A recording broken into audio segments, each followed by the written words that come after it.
الحمد للہ رب العالمین والصلاة والسلام علی اشرف الانبیاء والمرسلین وعلی آلہ واصحابہ اجمعین۔ قال اللہ تعالی وتبارک فی القرآن المجید والفرقان الحمید۔ بسم اللہ الرحمن الرحیم۔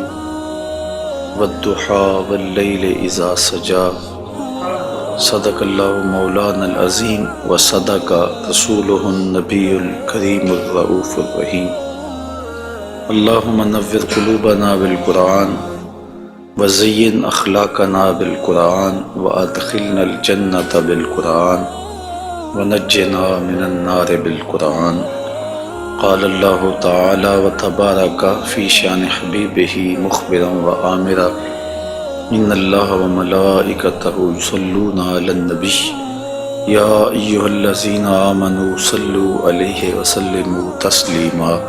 الصلاۃ والسلام علیک یا نبی الرحمہ وعلی آلک واصحابک یا رسول الملاحمہ۔ الصلاۃ والسلام علیک یا رسول اللہ وعلی آلک واصحابک یا محبوب رب العالمین۔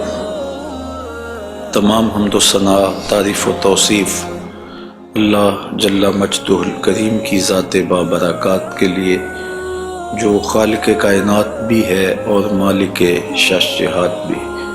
اللہ جل وعلا کی حمد و ثناء کے بعد رسول رحمت، شفیع معظم، نبی محتشم، اللہ کے پیارے، امت کے سہارے، رب کے محبوب، دانائے غیوب، مالک رقاب امم، فخر عرب و عجم، والی کون و مکان، سیاہ لا مکان، سید انس و جاں، سرور لالا رخاں، نیر تاباں، سر نشین مہوشاں، ماہ خوباں، شہنشاہ حسینہ، تتمہ دوراں، سرخیل زہرہ جمالاں، جلوہ صبح ازل، نور ذات لم یزل، باعث تکوین عالم، فخر آدم و بنی آدم، نیر بطہا، رازدار ما اوہا، شاہد ما طغا، صاحب علم نشرہ، معصوم آمنہ احمد مجتبی، حضرت محمد مصطفیٰ صلی اللہ علیہ وآلہ وسلم کے حضور ناز میں اپنی عقیدتوں، ارادتوں اور محبتوں کا خراج پیش کرنے کے بعد، عالی مرتبت محتشم سامعین، السلام علیکم ورحمۃ اللہ وبرکاتہ۔ ماہ نور ربیع الاول اپنی تمام تر رعنائیوں کے ساتھ جلوہ گر ہوا جا رہا ہے، اور ہم حضور نبی رحمت صلی اللہ علیہ وآلہ وسلم کے شمائل پر کچھ باتیں آپ کے سامنے رکھنا چاہ رہے ہیں۔ اللہ تعالیٰ کلمات حق زبان پہ جاری فرمائے، اور حضور کے جمال جہاں آرا کی برکتوں سے ہماری روحوں میں نکھار پیدا فرمائے۔ علماء نے لکھا ہے کہ حضور کے حلیہ شریف کو بیان کرنے سے دلوں میں حضور کی محبت پیدا ہوتی ہے، اور سننے والوں کو، بیان کرنے والوں کو حضور کا پیار ملتا ہے، حضور کی محبت ملتی ہے، اور اس کی برکت سے حضور کے دیدار کی دولت بیدار بھی نصیب ہو جاتی ہے۔ ہماری آرزو ہے کہ ہم آقا و مولا حضور ختم المرتبت صلی اللہ علیہ وآلہ وسلم کے شمائل کا درس سنیں، بیان کریں، ہماری بھی قسمت جاگے، زندگی میں وہ شب بھی آئے کہ آنکھیں بند ہوں اور مقدر جاگ اٹھے، اور میں سو جاؤں یا مصطفیٰ کہتے کہتے، کھلے آنکھ صلی علی کہتے کہتے۔ باقی جہاں تک حضور کے شمائل کو بیان کرنے کا حق ہے، وہ کوئی بھی نہیں کر سکتا۔ ہم تو 14 صدیوں کے فاصلے پہ ہیں۔ جن لوگوں نے حضور کو دیکھا، وہ بھی حضور علیہ السلام کا حلیہ بیان کرنے سے اپنے آپ کو قاصر سمجھتے ہیں۔ فرماتے ہیں ہمارے میں طاقت نہیں کہ ہم حضور کا حلیہ بیان فرمائیں۔ چند اصحاب نے حضور کا حلیہ بیان کیا، بلکہ صحابہ ایک دوسرے سے پوچھتے تھے حضور کیسے تھے؟ میاں تم نے نہیں دیکھا؟ کہا دیکھ کر بھی نہیں دیکھا۔ ہمت ہی نہیں تھی کہ حضور کے جمال جہاں آرا کو آنکھ بھر کے دیکھ سکے۔ جن لوگوں نے حضور کا حلیہ بیان کیا ہے یہ وہ لوگ ہیں جنہوں نے یا تو حضور کو بچپن میں دیکھا ہے یا بہت قریب رہے ہیں اور حضور کو سوئے ہوئے دیکھا ہے، تو وہ حضور کا حلیہ بیان فرماتے ہیں۔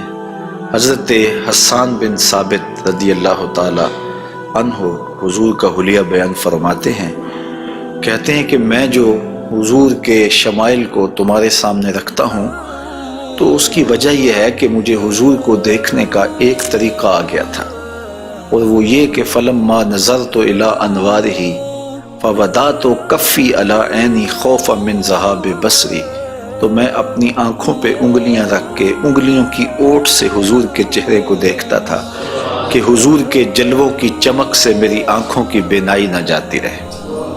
یہ کون کہہ رہے ہیں؟ حضرت حسان بن ثابت رضی اللہ تعالی عنہ۔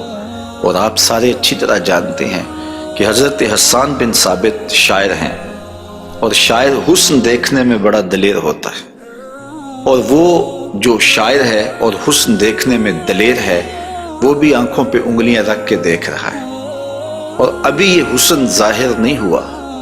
امام قرطبی علیہ رحمہ لکھتے ہیں کہ حضور نبی رحمت صلی اللہ علیہ وآلہ وسلم کا حسن ظاہر نہیں ہوا تھا، اور اگر جمال رسول صلی اللہ علیہ وآلہ وسلم کا ظہور ہو جاتا تو کوئی دیکھنے کی تاب ہی نہ رکھتا۔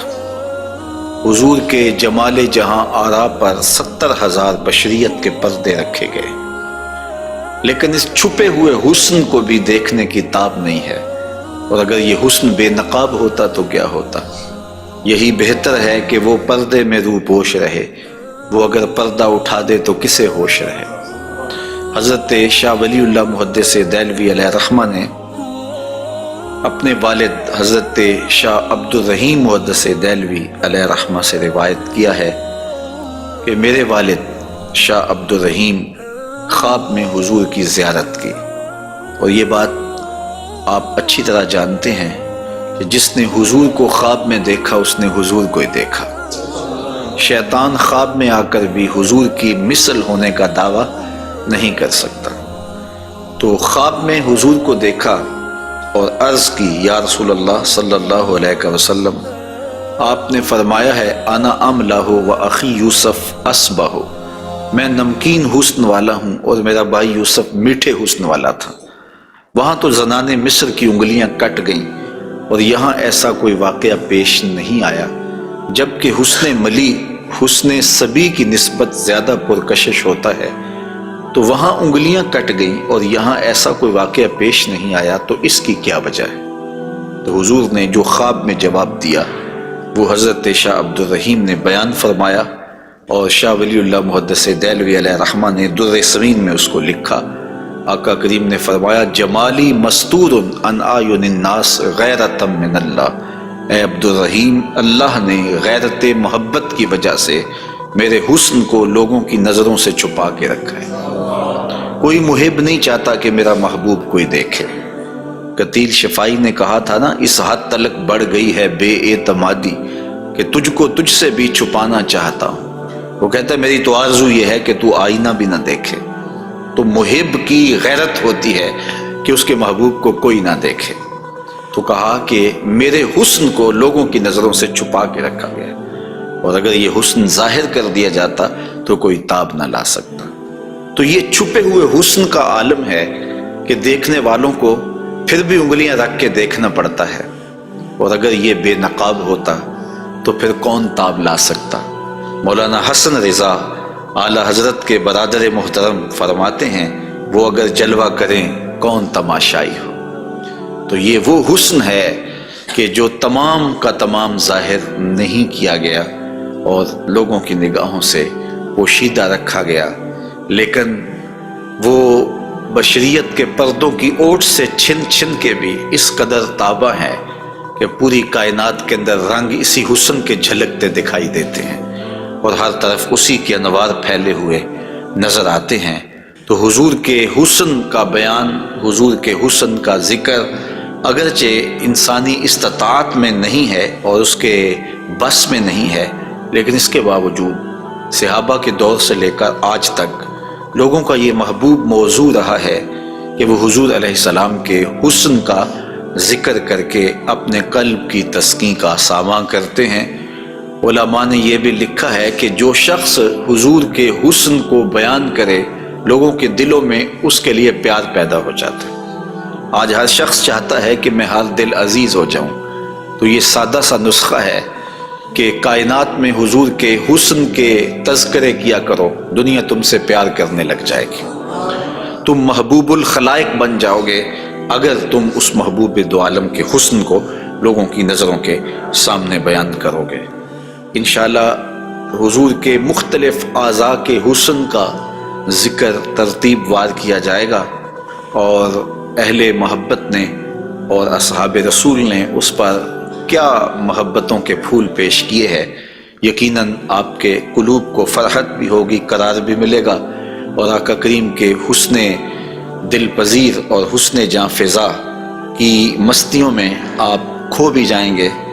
حضرت جابر بن سمرہ رضی اللہ تعالی عنہ فرماتے ہیں کہ لیلۃ الادحیان تھی، 14ویں رات کا چاند تھا، اور حضور یمنی چادر اوڑے ہوئے استراحت فرما رہے تھے، اور میں کبھی آسمان کو دیکھتا تھا، کبھی حضور کے جمال جہاں آرا کو دیکھتا تھا، اور یہ سوچتا تھا کہ میں فیصلہ کروں کہ آسمان کا چاند سونا ہے یا مدینے کا چاند سونا ہے۔ تو حضرت جابر بن سمرہ رضی اللہ تعالیٰ عنہ فرماتے ہیں پھر میں نے فیصلہ کیا فائزہ ہوا احسن عندی من القمر، میں نے کہا آسمان کا چاند نہیں، مدینے کا چاند سونا ہے، چونکہ چاند کی چمک بھی حضور کے در کی خیرات ہے۔ چاند کو، سورج کو، شمس و قمر کو جو روشنیاں دی گئی ہیں وہ حضور کے صدقے سے دی گئی ہیں۔ تو کائنات میں جہاں بھی اجالا ہے، جہاں بھی روشنیاں ہیں، جہاں بھی نور ہے، وہ نور حضور علیہ السلام کا ہی ظہور ہے، اور حضور کا نور ہے کہ جو کسی سے مستعار نہیں لیا ہوا، وہ حضور کا اپنا نور ہے، اپنا حسن ہے۔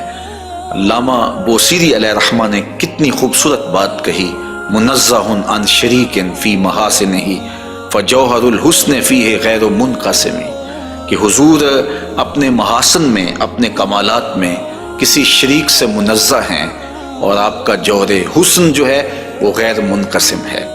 تو حضور کا حسن کسی سے مستعار نہیں لیا ہوا، بلکہ پوری کائنات کو جو حسن ملا ہے وہ حضور کی دہلیز کی عطا ہے، حضور کی چوکھٹ کی خیرات ہے۔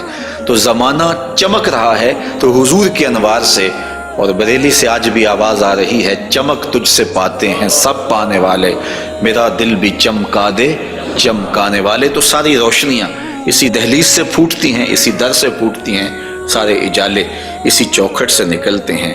اللہ نے اپنے محبوب علیہ السلام کو جو حسن دیا، جو جمال دیا، حضرت برا بن عازب رضی اللہ تعالیٰ عنہ بیان فرماتے ہیں، امام بخاری و مسلم نے اس کو روایت کیا ہے، کان رسول اللہ صلی اللہ علیہ وسلم احسن الناس وجہا، کائنات میں جتنا سونا چہرہ میرے حضور کا تھا کسی کا تھا ہی نہیں، سب سے زیادہ سونا اور خوبصورت چہرہ اللہ نے اپنے محبوب کو عطا کیا ہے۔ اور حضرت ابو ہریرہ رضی اللہ تعالی عنہ سے معروف روایت ہے، جس کو امام ترمذی نے اور باقی محدثین نے روایت کیا ہے، حضور فرماتے ہیں حضرت ابو ہریرہ، ما رأیت شیئا احسن من رسول اللہ صلی اللہ علیہ وسلم، میں نے حضور سے سونا کوئی دیکھا ہی نہیں۔ اور حضرت حسان بن ثابت کہتے ہیں کہ آج تک کسی ماں نے ایسا سونا جنم ہی نہیں دیا، سونا دیکھتے کیسے، کسی ماں نے ایسا جنم ہی نہیں دیا۔ حضرت ابو ہریرہ نے ایک موقع پہ فرمایا کہ کل قمر لیلۃ البدر لم ارا قبلہ ولا بعدہ مثلہ، کیا پوچھتے ہو 14ویں رات کا چمکتا ہوا چاند تھے میرے حضور۔ پھر کہتے ہیں نہیں نہیں نہیں، حضور جیسا نہ پہلے دیکھا ہے نہ بعد میں دیکھا۔ تو حضرت حسان بن ثابت فرماتے دیکھتے کیسے، کسی ماں نے جنم دیا ہوتا تو دیکھتے۔ خدا نے وہ سچائی پن چھڑیا جدے وچ محمد نو ٹالیا سی، حسینہ جمیلہ دا منہ موڑ دیتا، محمد بنا کے قلم توڑ دیتا۔ تو اللہ تعالیٰ نے ایسا پیکر تراشا ہے، ایسی صورت بنائی ہے کہ جس کی مثل کائنات کے اندر نہ کوئی دوسری صورت ہے۔ اور میرے محبوب کے جمال جیسا نہ کوئی دوسرا جمال ہے، تو وہ حسن، وہ جمال، وہ کمال اور وہ شانے اور وہ مراتب رفیع عطا کیے گئے جو انہی کا مقسوم ہے۔ حضور کا پورا جسم انور اور حضور کا وجود مسعود برکتوں سے مالا مال تھا اور حسن اور جمال کا آئینہ دار تھا۔ لا یجلس الذباب علی جسدہ، ساری زندگی حضور کے بدن پہ کبھی مکھی نہیں بیٹھی۔ آقا کریم علیہ السلام کے بدن پہ کبھی میل نہیں آیا، حضور کی آنکھوں کے اندر کبھی میل نہیں آیا، حضور کو ساری زندگی بلغم نہیں آئی۔ آقا کریم کی مبارک بغلیں بے بال تھیں اور بالکل باقی جلد کی طرح سفید تھیں۔ حضور علیہ السلام کا لعاب شہد سے زیادہ میٹھا تھا اور کستوری سے زیادہ خوشبودار تھا۔ حضور کے فضلات مبارکہ جو ہے وہ امت کے حق میں پاک ہیں، اور جہاں حضور علیہ السلام قضائے حاجت کے لیے جاتے تو وہاں بعد میں جا کے دیکھا جاتا تو کوئی چیز نظر نہ آتی سوائے کستوری کی خوشبو کے۔ تو آقا کریم علیہ السلام کو کبھی جمائی نہیں آئی، کبھی حالت نیند میں حضور نبی رحمت صلی اللہ علیہ وآلہ وسلم ناپاک نہیں ہوئے، حضور نبی رحمت صلی اللہ علیہ وسلم پر کوئی نجاست نہیں آئی، اور آقا کریم کے بدن کا سایہ بھی نہیں تھا تاکہ زمین کے اوپر حضور کا سایہ نہ گرے۔ کائنات میں ایسا کون ہو سکتا ہے جیسا آمنہ کا لال تھا؟ تو وہ حسن دیا گیا، وہ جمال دیا، جس پہلو سے دیکھو حضور بے مثال نظر آتے ہیں اور بے مثل نظر آتے ہیں۔ آئیے ہم حضور نبی رحمت صلی اللہ علیہ وآلہ وسلم کے جسم کے حوالے سے پہلے کچھ بات کریں اور پھر حضور کے اعضاء کی طرف چلتے ہیں۔ حضور کا مبارک جسم بے سایہ تھا، اور یہ سایہ نہ چاند کی چاندنی میں دکھائی دیتا تھا اور نہ سورج کی روشنی میں پڑتا تھا۔ حضرت ذکوان رضی اللہ تعالی عنہ روایت کرتے ہیں، فرماتے ہیں کہ ان رسول اللہ صلی اللہ علیہ وسلم لم یکن یرا لہ ظل فی شمس ولا قمر، حضور کا سایہ نہ سورج کی روشنی میں ہوتا تھا اور نہ چاند کی چاندنی میں ہوتا تھا۔ اور حضرت عثمان رضی اللہ تعالی عنہ خلیفہ ثالث رضی اللہ تعالی عنہ اس کی وجہ بیان فرماتے ہیں کہ حضور کا سایہ کیوں نہیں تھا۔ فرماتے ہیں ان اللہ ما اوقع ظلک علی الارض لئلا یدع انسان قدمہ علی ذلک الظل، اللہ تعالیٰ نے محبوب کا سایہ زمین پہ اس لیے نہیں پڑنے دیا کسی انسان کا قدم محبوب کے سائے پہ نہ آ جائے۔ اللہ اکبر۔ لیکن حضرت شیخ احمد مجدد الفسانی علیہ رحمہ نے ایک بڑی خوبصورت بات کہی، اور ہمارے لیے وہ بڑی ٹھنڈک اور بڑی تسکین کا سامان ہے۔ وہ فرماتے ہیں کہ اورا صلی اللہ علیہ وسلم سایہ نبود، آقا کریم علیہ السلام کا سایہ نہیں تھا۔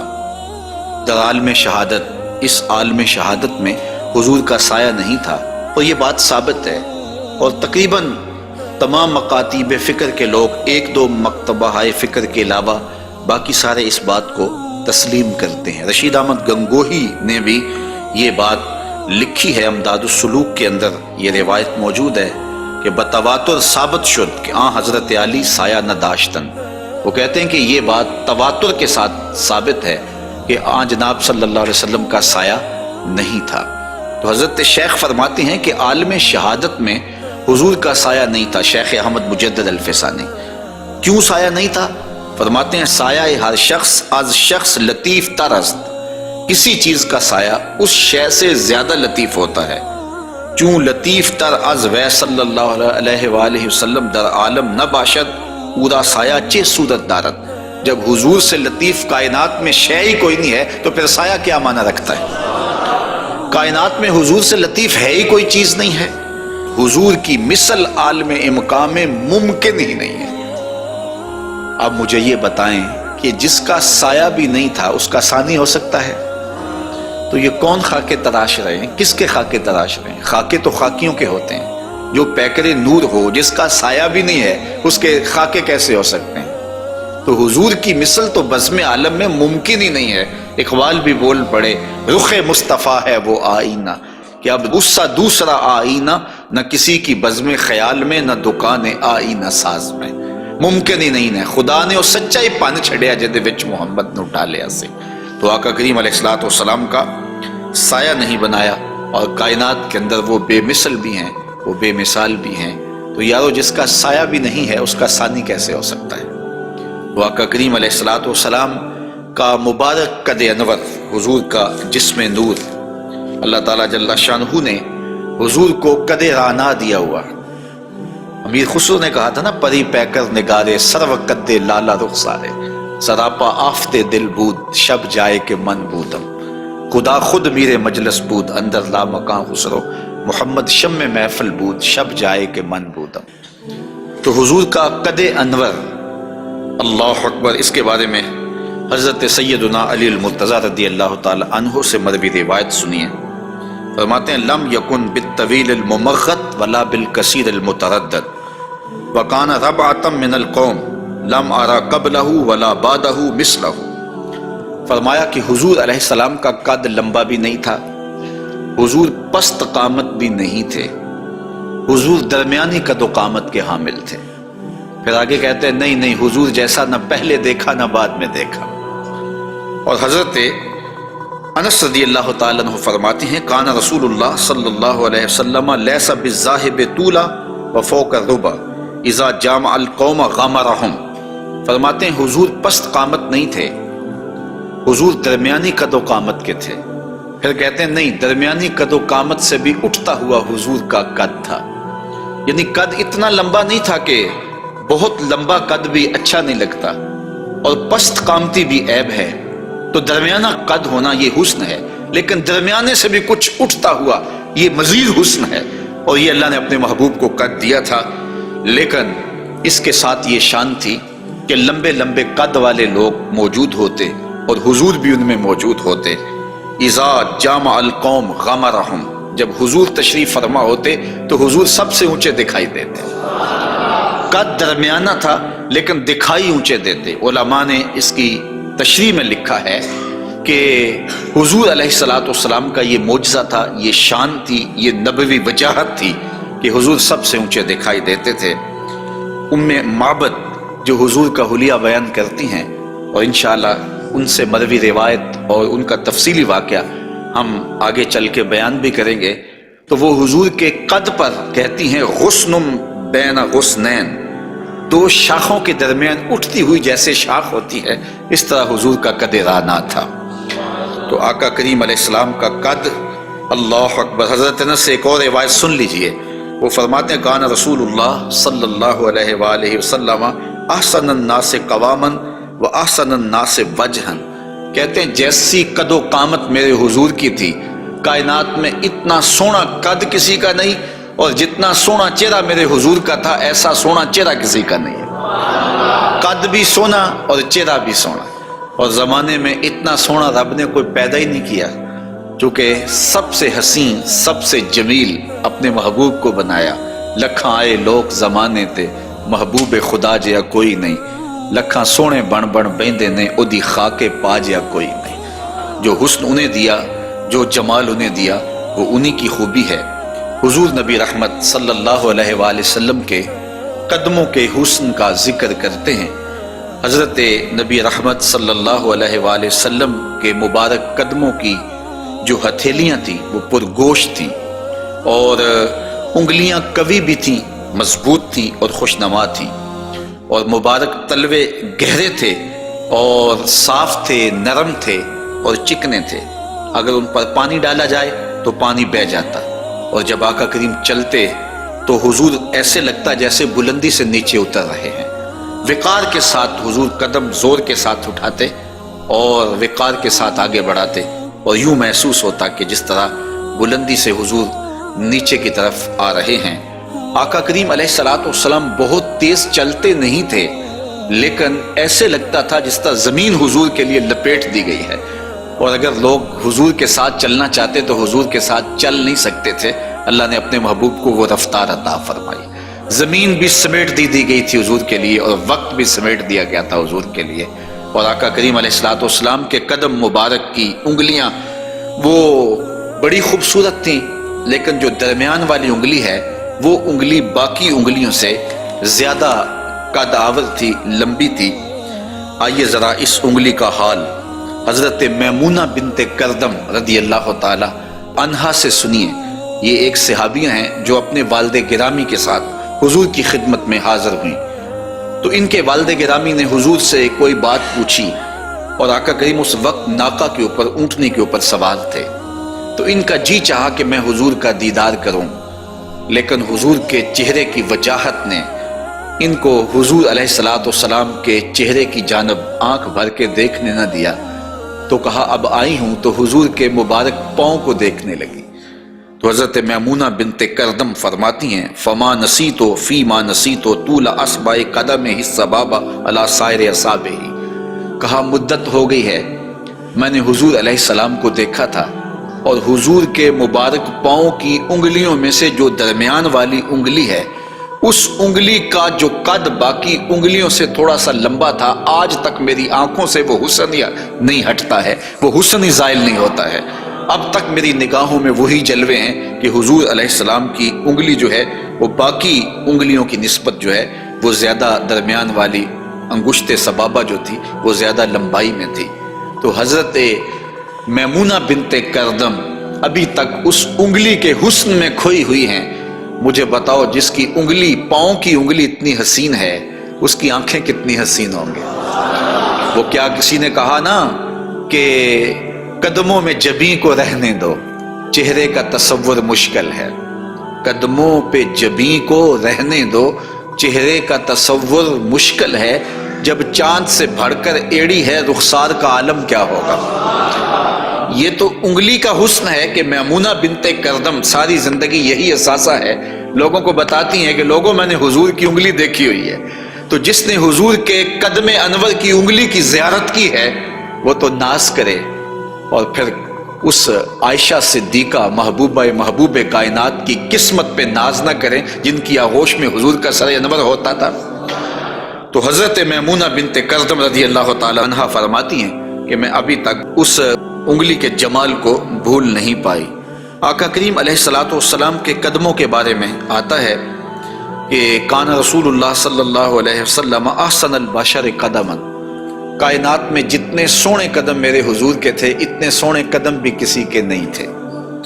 حضرت انس اور حضرت ابو ہریرہ اور ہند بن ابی حالہ رضی اللہ تعالیٰ عنہ حضور کے قدموں کے بارے میں شسن القدمین، اور حضرت امام ترمذی نے مسیح القدمین کے لفظ بولے ہیں کہ نرم آپ کے قدم تھے، اور آپ کے قدم جو ہے وہ چمکدار تھے، روشن تھے، آپ کے قدم پرگوشت تھے، اور آپ کے مبارک پاؤں خوبصورت تھے۔ اور تلوے جو تھے اس کے بارے میں دو روایات ہیں، ایک روایت یہ ہے کہ اخمسان، اور ایک روایت کے اندر لفظ ہیں لیس لہا اخمس، کہ جو تلوے ہیں وہ درمیان سے جو ہیں وہ پرگوشت تھے، اور ایک ہے کہ درمیان سے پرگوشت نہیں تھے۔ تو یہ دو روایات کی تطبیق کیسے ہوگی؟ بعض نے کہا کہ حضور کے مبارک تلوے جو تھے وہ درمیان سے پرگوشت نہیں تھے، اور بعض نے کہا کہ بالکل درمیان سے پرگوشت ہی تھے اور بالکل سیدھے تھے۔ علماء نے کہا کہ درمیان سے خلا تو تھا، لیکن جب حضور قدم رکھتے تھے تو آقا کریم علیہ السلام قدم جو ہے وہ پوری طرح جماؤ کر کے رکھتے تھے، اور جب وہ نقش بنتا تھا تو وہ نقش پورا بنتا تھا۔ اور یہاں محدثین نے کمال کر دی، کہا رب نے یہ نہیں چاہا کہ میرے محبوب کے تلووں کا نقش ناتمام بنے، نقش پورا بنتا تھا۔ تو جنہوں نے نقش کو دیکھ کر تلووں کا اندازہ لگایا انہوں نے کہا کہ نہیں، وہ تلوے بالکل برابر تھے اس لیے کہ نقش پورا بنتا تھا، اور جنہوں کو تلوے دیکھنے کی سعادت نصیب ہو گئی تو انہوں نے کہا نہیں، ہم نے دیکھے ہیں کہ جو ہے وہ درمیان میں جو ہے وہ کم گوشت تھا اور اطراف میں گوشت زیادہ تھا۔ تو صحابہ نے حضور کے تلووں کے بارے میں یہ رائے بیان فرمائی ہے۔ حضرت ابو ہریرہ رضی اللہ تعالی عنہ فرماتے ہیں انہ صلی اللہ علیہ وسلم کان اذا مشى علی الصخر غاصت قدماہ فیہ، جب کبھی آپ ننگے پاؤں چلتے کسی پتھر کے اوپر، کسی چٹان کے اوپر، تو وہ چٹان اور پتھر حضور کے لیے نرم ہو جاتے، اور آقا کریم علیہ السلام کے مبارک قدم جو ہے اس پتھر کے اندر جو ہے وہ دنس جاتے اور نشان بن جاتے۔ جس طرح مقام ابراہیم پہ آپ دیکھ سکتے ہیں کہ حضرت اسماعیل علیہ السلام کے قدموں کے نشانات اس پتھر نے محفوظ کر لیے، تو یہ پتھر جن پتھروں پہ حضور چلتے تھے وہ اپنی چھاتی پہ حضور کے تلووں کے نشان محفوظ کر لیتے تھے، سلطان قاتبائی نے باقاعدہ ایک ایسا پتھر جس پر حضور کے قدموں کے نشانات موجود تھے وہ 20,000 دینار میں اس زمانے میں خریدا، اور خرید کے ساری زندگی اپنے پاس رکھا، اور مرنے سے قبل وصیت کی کہ جب میں مر جاؤں تو یہ پتھر میری قبر کے سرہانے لگانا۔ علامہ خفاجی علیہ رحمہ نسیم الریاض میں لکھتے ہیں کہ وہ پتھر آج بھی ان کی قبر کے سرہانے پہ لگا ہوا ہے، اور لوگ اس کو اپنے لیے اعزاز سمجھتے تھے، اور یہ وہ قدم ہیں کہ جہاں آتے اس جگہ کی قسمت جاگ پڑتی۔ یہ قدم اور یہ مبارک تلوے یہ تو عرش نے بھی چومے ہیں نا۔ اعلیٰ حضرت نے کیا خوب کہا، زہے عزت و اطلاع محمد، کہ ہے عرش حق زیر پائے محمد۔ یہ عرش حق حضور کے قدموں کے تلے تھا، اور یہ تلوے وہاں عرش الہی پہ لگے ہیں، اور یہ وہی تلوے ہیں جو حضرت جبریل امین کو چومنے کی سعادت بھی ملی ہے۔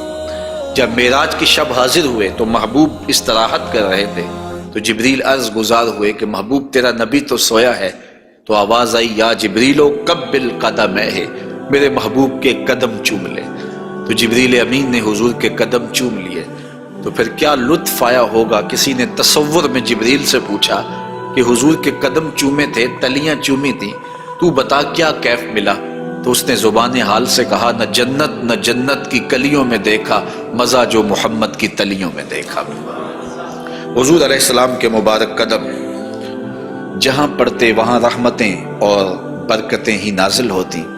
ذی المجاز کی منڈی میں اپنے چچا کے ساتھ حضرت علی المرتضیٰ رضی اللہ تعالیٰ عنہ کے والد جناب ابو طالب کے ساتھ حضور جا رہے تھے۔ انہوں نے کہا کہ مجھے تو بڑی سخت پیاس لگی ہے، تو آقا کریم علیہ السلام نے سواری سے اتر کے زمین پر زور سے اپنا پاؤں مارا، تو جب آپ نے پاؤں مارا تو چشمہ پھوٹ پڑا، اور اپنے چچا سے کہا کہ یہاں پانی پی لیجیے گا۔ اور حضور علیہ السلام کی مبارک ایڑیاں جو ہیں ان کے بارے میں ہے کہ وہ کم گوشت تھی، ان پر زیادہ گوشت نہیں تھا، اور آقا کریم علیہ السلام اس ایڑی کو بھی جہاں لگاتے وہاں حالات رحمتوں بھرے ہو جاتے۔ حضرت جابر رضی اللہ تعالی عنہ کا اونٹ تھا، ایک سفر میں وہ حضور کے ساتھ تھے کہ وہ تھک گیا اور اس سے چلا نہیں جاتا۔ حضور کی سواری گزری تو انہوں نے عرض کی، یا رسول اللہ صلی اللہ علیہ وسلم، یہ میرا اونٹ ہے اور تھک گیا ہے، اور میں قافلے کے ساتھ کیسے سفر کر سکتا ہوں؟ تو آقا کریم علیہ السلام نے اپنی ایڑی سے اس کو ٹھوکر لگائی، فَنَشِطَ حَتَّى كَانَ لَا يَمْلِكُ زَمَامَهُ، وہ اتنا تیز ہوا کہ پھر اس کی باگ سنبھالی نہیں جاتی تھی۔ کچھ عرصے کے بعد حضور حضرت جابر سے پھر ملے، اور حضور نے پوچھا کہ وہ تمہارے اونٹ کا کیا بنا؟ تو انہوں نے کہا بخیرن قد اصابتہ برکتوں کا، حضور آپ کی برکت کی وجہ سے اب خیر ہی ہو گئی ہے۔ تو وہ تو اب سنبھالا نہیں جاتا ہے اور اتنا سری و رفتار ہو گیا ہے، اور یہ بات آپ کبھی بھی بھول نہیں سکتے ہیں کہ حضور احد پہ تشریف لے گئے تھے، تو وہ حضور کے آنے کی خوشی میں جھوم اٹھا تھا، تو حضور نے ایڑی ہی ماری تھی، زور کے ساتھ ایڑی لگاتے ہوئے حضور نے کہا فَضَرَبَهُ بِرِجْلِهِ فَقَالَ اُثْبُتْ، حضور نے کہا کہ اے احد رک جا، تو جھوم رہا ہے جانتا نہیں، فَإِنَّمَا عَلَيْكَ نَبِيٌّ وَصِدِّيقٌ وَشَهِيدَانِ، تیرے اوپر ایک اللہ کا نبی ہے، ایک صدیق ہے اور 2 شہید ہیں۔ اور پھر فوراً اس کا زلزلہ تھم گیا۔ اعلیٰ حضرت بولے، ایک ٹھوکر سے احد کا زلزلہ جاتا رہا، رکھتی ہیں کتنا وقار اللہ اکبر ایڑیاں۔ تو یہ حضور علیہ السلام کے مبارک قدم تھے کہ جن کی برکات زمانے کو نصیب ہوئی، اور یہ وہ قدم تھے جنہیں چوم لینا صحابہ اپنے لیے سعادت سمجھتے تھے۔ حضرت ذرا وفد عبد القیس میں آئے تو پھر انہوں نے حضور کی خدمت میں عرض کی کہ ہم آپ کے قدم اور آپ کے ہاتھ چومنا چاہتے ہیں، اور وہ آگے بڑھے۔ وہ خود فرماتے ہیں فَنُقُبِّلُ یَدَ رسول اللہ صلی اللہ علیہ وسلم وَرِجْلَهُ، ہم نے حضور علیہ السلام کے ہاتھ بھی چومے، ہم نے حضور کے پاؤں بھی چومے۔ حضرت صہیب رضی اللہ تعالی عنہ فرماتے ہیں کہ رأیت علیٰ یقبل ید العباس ورجلہ، میں نے دیکھا کہ حضرت علی اپنے چچا عباس کے ہاتھ بھی چومتے تھے اور پاؤں بھی چومتے تھے۔ اور یہ کیوں چومتے تھے؟ اس کی وجہ ایک دیگر حدیث میں حضرت ثابت رضی اللہ تعالی عنہ حضرت انس کے پاس آئے اور انہوں نے آ کے حضرت انس سے پوچھا کیا تم نے اس ہاتھ کو حضور کے ہاتھ سے مس کیا ہوا ہے؟ تو حضرت انس نے کہا کیوں نہیں، یہ سعادت مجھے ملی ہے کہ ان ہاتھوں نے حضور کے وجود کے بوسے لیے ہیں اور حضور کے وجود کو چھوا ہے۔ فقبلها، تو حضرت ثابت نے حضرت انس کا ہاتھ چومنا شروع کر دیا کہ یہ وہ ہاتھ ہیں جنہوں نے حضور کو چوما ہوا ہے، جنہوں نے حضور کو چھوا ہوا ہے، جنہوں نے حضور کے بدن رحمت سے مس کیا ہوا ہے۔ تو حضرت علی المرتضیٰ حضرت عباس کے ہاتھ چومتے تھے، تو آقا کریم علیہ السلام کے قدم بھی حضور کے ہاتھ بھی صحابہ عقیدت سے چوم لیا کرتے تھے، اور یہ واقعات کبھی ہوتے تھے اور عقیدت کا یہ رنگ صحابہ کے ہاں پایا جاتا تھا۔ حضور نبی رحمت صلی اللہ علیہ وآلہ وسلم وہ قدم جو برکتوں کے لیے، رحمتوں کے لیے اگر کسی اونٹ پہ لگتے ہیں تو وہ تیز ہو جاتا ہے، اور اگر زمین پہ مارتے ہیں تو چشمہ پھوٹ پڑتا ہے، اور اگر پہاڑ پہ لگاتے ہیں تو اس کا زلزلہ رک جاتا ہے۔ ان قدموں پہ کھڑے ہو کے ساری رات عبادت میں گزار دیتے ہیں، حتیٰ تتورم قدماہ، یہاں تک کہ حضور کے مبارک قدم سوج جاتے ہیں، اور اللہ کے یوں شکر گزار بندے بن کے اپنی زندگی حضور گزارتے ہیں۔ تو آقا کریم علیہ السلام کے مبارک قدم خوبصورت تھے، اور اس کی تلیاں بھی خوبصورت تھیں، قدموں کا حسن بے مثال تھا۔ اور آقا کریم علیہ السلام کی پنڈلیوں کے بارے میں، حضور کی پنڈلیوں کے بارے میں حضرت جابر بن سامورہ رضی اللہ تعالی عنہ سے مروی ایک روایت سنیے۔ فرماتے ہیں کان فی ساق رسول اللہ صلی اللہ علیہ وسلم حموشۃ، آقا کریم علیہ السلام کی مبارک جو پنڈلیاں تھیں وہ نرم و نازک، پتلی اور خوبصورت تھی۔ اور آقا کریم کی پنڈلیوں کے بارے میں سراقہ بن مالک رضی اللہ تعالی عنہ نے جو کہا ہے وہ بڑی خوبصورت بات کہی ہے۔ آپ سمجھتے ہیں، آپ جانتے ہیں کہ جب حضور مکے سے ہجرت فرما کے مدینہ تشریف لے گئے تو 100 سرخ اونٹ انعام حضور کی گرفتاری کے لیے رکھا گیا۔ تو سراقہ بن مالک بھی حضور کو گرفتار کرنے کے لیے حضور کا پتہ اور حضور کی تلاش میں نکلا تھا اور حضور کو ڈھونڈ رہا تھا۔ خیر ایک مقام پہ حضور علیہ السلام سے ملاقات ہو گئی، تو یہ اپنے اس برے ارادے سے حضور کی طرف بڑھا تو اس کا اونٹ جو ہے وہ گھٹنوں تک زمین میں دنس گیا۔ اس نے معذرت کی، حضور نے دعا دی، وہ اونٹ باہر نکل آیا تو اس کی پھر نیت بدل گئی، تو پھر دوبارہ اونٹ جو ہے وہ گھٹنوں تک دنس گیا۔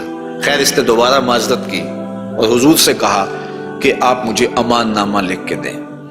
تو حضور نے ان کو امان نامہ دے دیا اور فرمایا کہ تو مجھے گرفتار کرنے کے درپے ہے اور میں تیرے ہاتھوں میں کسرا کے کنگن دیکھ رہا ہوں۔ تو یہ واپس پلٹ آئے، تو انہوں نے اس وقت حضور علیہ السلام کو دیکھا، تو یہ حضور کے حسن کا اور حضور کی پنڈلیوں کا ذکر کرتے ہیں، کیونکہ حضور سواری پہ تھے اور حضور کی پنڈلیاں انہیں دکھائی دی۔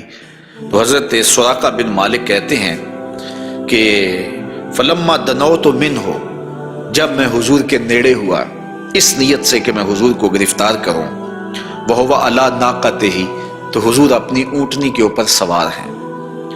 تو پھر کیا ہوا؟ تو جعلت انظر الی ساقہ، تو میں حضور کی پنڈلیوں کو دیکھنے لگا۔ ایسا جعلت انظر، میں دیکھنے لگا، میری نظر جم گئی حضور کی مبارک پنڈلی پر۔ وہ کس طرح کہ اتنی خوبصورت تھی، کہتے ہیں کأنہا جمارہ، پنڈلی ایسے تھی جس طرح جمارہ ہوتا ہے۔ آپ نے کبھی دیکھا ہو کھجور کا درخت، تو کھجور کے درخت سے نیچے شاخیں پھوٹتی ہیں، تو جب نئی شاخ نکلتی ہے تو وہ اتنی خوبصورت ہوتی ہے اور اتنی نرم اور نازک اور گداز ہوتی ہے کہ اس کو چھو لینے کو جی چاہتا ہے۔ تو اس شاخ کو عربی میں جمارہ کہتے ہیں۔ تو وہ کہتے ہیں میں حضور کی پنڈلیوں کا کیا بتاؤں، جس طرح وہ کھجور کی تازہ شاخ نکلتی ہے جس کو دیکھنے سے جی نہیں رچتا، حضور کی پنڈلیاں جمارہ کی طرح تھیں۔ تو یہ انہوں نے ایک اپنے محاورے کے مطابق مثال دی، ورنہ حضور علیہ السلام کی پنڈلیوں کے لیے کوئی لفظ ہی نہیں ہے جو اللہ نے اپنے محبوب کو پنڈلیوں کا حسن دیا۔ اچھا، حضور کی پنڈلیوں کے بارے میں سنو میرے امام اعلی حضرت نے کیا کہا، کمال کر دی۔ ساک اصل قدم شاخ نخل کرم، اعلی حضرت فرماتے ہیں ساک اصل قدم، جو پنڈلی ہے، جو قدم کی اصل ہے، شاخ نخل کرم، جو کرم کی کھجور ہے، یہ اس کی شاخ ہے۔ اللہ اکبر، شم راہ اصابت پہ لاکھوں سلام۔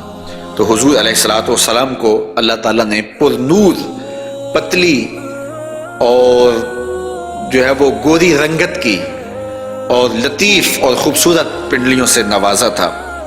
اور حضور کے زانوئے منور کے بارے میں حضرت علی المرتضیٰ رضی اللہ تعالیٰ عنہ فرماتے ہیں، دخم الکرادیس، رسول کریم صلی اللہ علیہ وآلہ وسلم کے مبارک زانوئے نور کے بارے میں دخم الکرادیس کے لفظ بھی ہیں، اور دوسری روایت مروی ہے سعد ابن ابی شیبہ سے، اس میں لفظ ہیں کان رسول اللہ صلی اللہ علیہ وسلم جلیل المشاش، آقا کریم علیہ السلام کے زانو مبارک مضبوط تھے، پرگوشت تھے اور خوبصورت تھے۔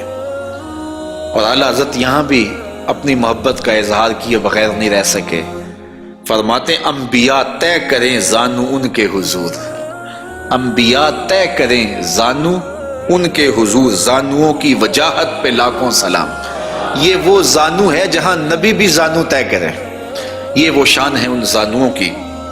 حضور نبی رحمت صلی اللہ علیہ وآلہ وسلم کے مبارک قد انور کے فضائل بھی آپ نے سنے، حضور نبی رحمت صلی اللہ علیہ وآلہ وسلم کی پنڈلیوں کا تذکرہ بھی سنا، حضور کے پائے نور کی باتیں بھی آپ نے سنی، اور اب آقا کریم علیہ السلام کے بطن اقدس اور حضور علیہ السلام کے پہلوؤں کا ذکر آپ کے سامنے کیا جاتا ہے۔ لیکن اگر آپ چاہیں تو ایک چائے میں بھی پی لوں اور ایک آپ بھی پی لیں۔